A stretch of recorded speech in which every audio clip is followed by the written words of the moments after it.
अस्सलाम वालेकुम दोस्तों, मैं हूं मदाम अकलिया और आप देख रहे हैं मेरा यूट्यूब चैनल पंजाब खेत। आज का जो हमारा मौजू है, क्या हमारा किसान मकई के साथ मखलूत काश्त कमाद की कर सकता है, यानी मकई और कमाद एट ए टाइम लगा सकते हैं। तो इसके लिए हमारा यही जवाब है कि लगा सकता है। इसमें कोई शक नहीं कि ये दोनों जो फसलें हैं काफ़ी प्रॉफिटेबल हैं।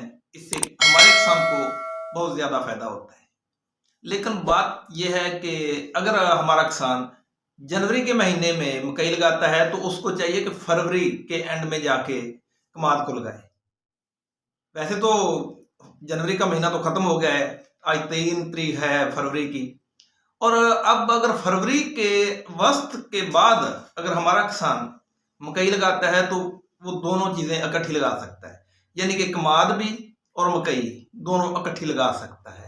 यहाँ पर एक बात बहुत ही अहम है कि हमारे किसान को चाहिए पटड़ियों की बजाय खेलियों पर मकई की काश्त करे।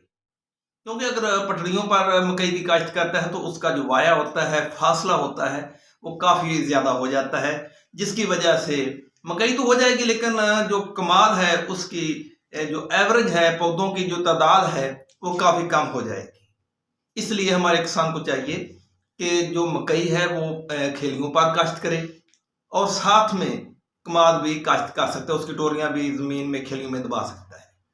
और यहाँ आपको ये भी बताता चलूं कि कमाद का जो बीज है आम निस्बत, यानी कि जैसे आप वैसे लगाते हैं सिर्फ अकेला कमाद, उससे ज़्यादा बीज आपको इस मकई की खेलियों के ज़रिए डालना होगा। उसकी वजह यह है कि अगर आप उतना बीज डालेंगे तो आपके जो कमाद के पौधे हैं, जो शगुफे हैं, कुछ तो वैसे ही कम निकलेंगे। दूसरा ये जो मकई है ये काफ़ी हद तक कमाद का जो बीज है उसके जो शगुफे हैं उसको दबा लेती है, जिसकी वजह से कमाद की पैदावार पूरी नहीं होती। तो इसलिए हमारे किसान को चाहिए कि इस पर बीज काफ़ी ज़्यादा डाल दे, यानी कि 1.5 गुना भी अगर कर देता है, मिसाल के तौर पर अगर 1 रुपया है तो इसमें 1.5 रुपया कर ले। तो इससे ये होगा कि अगर मकई की वजह से आपके जो कमाद के शगुफे निकलेंगे वो अगर ख़राब भी कुछ हो जाते हैं तो फिर भी काफ़ी ज़्यादा जो शगुफे हैं वो निकलेंगे। और जिस वक्त आप अपनी मकई को हार्वेस्ट कर लेते हैं, काट लेते हैं, तो जो शगुफे निकले होते हैं तो उसके बाद तो फिर 440 होता है।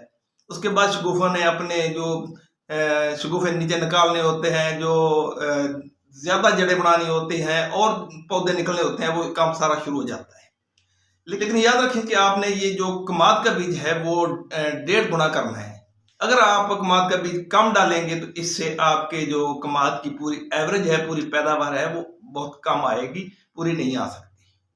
तो हमारे किसान बाद में परेशान होते हैं कि मकई की वजह से हमारे जो कमाद की पैदावार है वो बहुत कम है। ये हाँ, मकई जो है वो कमाद के काफ़ी शगुफों को ज़ाया कर देती है, लेकिन अगर आप भी इसमें बीज ज़्यादा डाल देते हैं तो इसमें कोई ऐसी बात नहीं होती कि आप पूरी पैदावार हासिल ना कर सकें।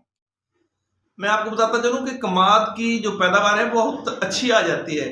उसकी वजह ये होती है कि हमारे किसान ने मकई को बहुत ज़्यादा खाद डाली होती है, तो साथ में वो कमाद को भी मिल जाती है, जिसकी वजह से कमाद की शगुफा साजी बेहतर होती है और जो ग्रोथ है वो ज़बरदस्त करता है। लेकिन अगर हमारा किसान ये जो पहला महीना जनवरी का है वो तो गुजर चुका है, अब वस्त फरवरी के बाद जो हमारा किसान मकई की काश्त करता है तो उसको चाहिए कि डबल कर दे, यानी कि मकई और कमाद दोनों इकट्ठे लगा सकता है। उम्मीद करता हूँ कि मेरी इस बात की आपको समझ आ गई होगी। अगर वीडियो अच्छी लगी इसे लाइक करें, शेयर और कमेंट